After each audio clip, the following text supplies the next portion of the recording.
मोहतरम नाज़रीन आदाब, जी टुडे न्यूज़ में आप सभी का खैर मकदम है। आज की सबसे बड़ी और हैरान कुन खबर निजामाबाद से मौसूल हुई, जहां सीसीएस पुलिस ने मवेशी चोरी के एक निहायत खतरनाक और मुनज़्ज़म गिरोह का पर्दाफाश कर दिया।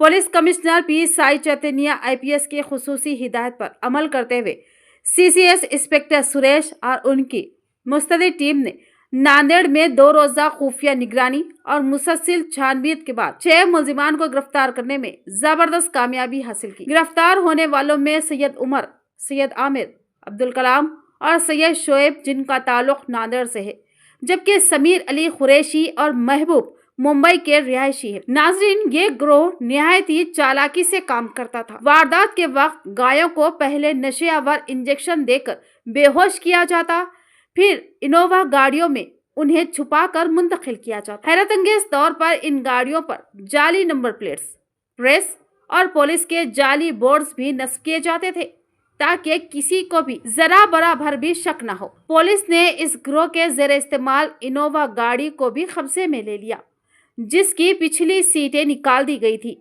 ताकि मवेशियों को छुपाने में आसानी हो। और तमाम गिरफ्तार शुदगान को मजीद कानूनी कार्रवाई के लिए देगलूर पुलिस के हवाले कर दिया गया और पुलिस के मुताबिक इस मामले में मजीद इंकशाफात की तवक्को है।